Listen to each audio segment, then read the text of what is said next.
والشهداء أحياء لا يموتون. لعام 2019 سنرى أن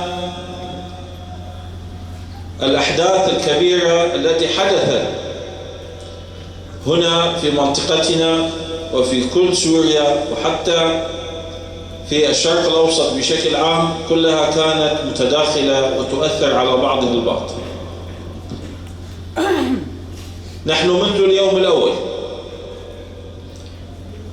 منذ آذار 2011 وإلى الآن، كنا وما زلنا نطرح الحل الديمقراطي، الحل على أسس سياسية يضمن الحرية والمساواة والعدالة لكل شعوب المنطقة.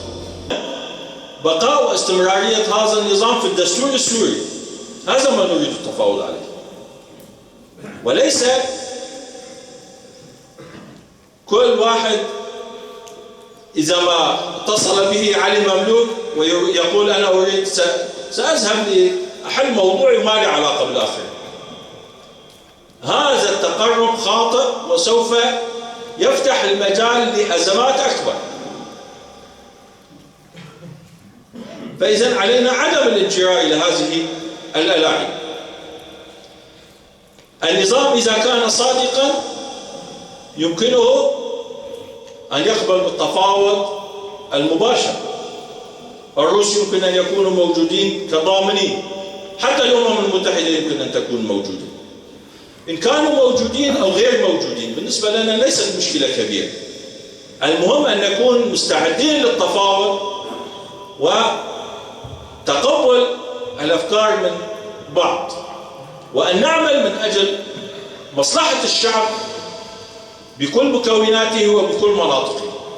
بالبداية نرحب جميع الحضور. سعاد حسين من المكون العربي. طبعا ما في شك انه الازمه السوريه الان في السنه التاسعه نحن ولا زالت الازمه السوريه. نحن ضمن مناطق الاداره الذاتيه وشمال شرق سوريا نعيش حب هالمكونات، واثبت هالشيء الحضور الموجود اليوم من المكون العربي يلي قدم الكثير من الشهداء وكان له دور فعال في الأمة الديمقراطية وإعلاء كلمة الأخلاق والحضارة بشمال وشرق سوريا. أبداً عبر التاريخ نحن نفتخر في شيوخ عشائرنا. بعض التصرفات من الأخوان الأجهزة الأمنية يدعم شيخ العشيرة، وهذا عار على شيخ العشيرة أن يكون مرعوب. ففي مثال عند العرب: من كان جائعا وبردانا ومرعوبا لا يأخذ في رأيه. نحن حركة حرية وأحرار ولا تتناسق مع العبيد. يجب أن نحترم شيخ العشيرة، والعشيرة يجب أن يكون العشائر موجودين بالمفاوضات مع الحكومة السورية. كل واحد جاي وراه شريحة اجتماعية، كل واحد وراه شريحة اجتماعية، وهالشريحة هاي هو قائدها. ومن هالقيادة يجب أن يكون بشريحته قوات رديفة لقوات سوريا الديمقراطية. هالشريحة اسمها نخبة العشائر، نخبة العشائر المقاتلة إلى جانب في قوات سوريا الديمقراطية.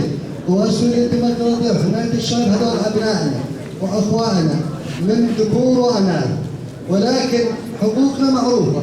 عيب احنا نحقق قبل ما نبدأ. احنا لازم كل واحد وجيه عشيرة يشكل من عنده فصيل يكون رديف لقوات سوريا الديمقراطية، ويكون جاهز عندما يجتاح العدو. والعدو معروف. ما في بداية مجريات الأحداث على ترابطهم المجتمعي والتزامهم بمشروع الأمة الديمقراطية الهادف على أخوة الشعوب والتعايش المشترك، وتنظيمهم بالمساواة والعدالة التعددية بين كافة المكونات، وكذلك تعزيز دور المرأة في كل المجالات ضمن الإدارة الذاتية ومجلس سوريا الديمقراطي لإثبات هذه المكونات